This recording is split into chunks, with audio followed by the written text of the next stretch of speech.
pouvez donc travailler tranquillement le relèvement, la sanctification par rapport au lien d'hérédité. Et sachez que une fois que vous avez confessé Jésus, 2 Corinthiens 5, 17 dit, si quelqu'un est en Christ, il est une nouvelle création. Les choses anciennes sont passées, et voici toutes choses sont devenues nouvelles. Je vous annonce par cette confession et acceptation de Jésus comme votre Seigneur et votre Sauveur personnel, votre unique Maître, que toute votre vie passée est passée. Vos actes de rébellion ou d'ignorance et du fait que vous avez forniqué ou du fait que vous êtes allé dans un foyer hors mariage, ces actes sont désormais pardonnés, à condition que vous preniez aussi la résolution de ne plus forniquer sous ce foyer-là jusqu'à ce que les choses soient régularisées, parce que le Satan va vous récupérer à travers l'acte de péché.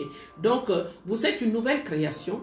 Votre ardoise du passé est passé, votre passif et votre actif, les dettes spirituelles, les dettes morales, les dettes que vous aviez par le passé sont effacées.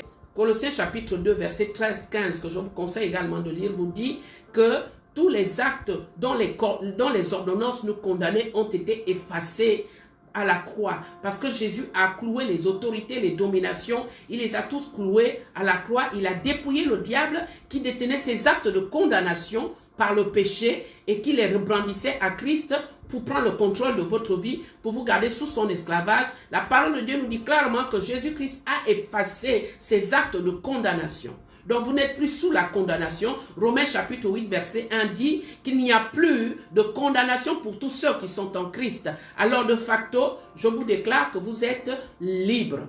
Libre, consciencieusement libre, mentalement libre, moralement libre, physiquement libre et spirituellement libre. Alors le Seigneur maintenant prend le contrôle de votre destinée pour vous conduire dans les victoires de votre vie.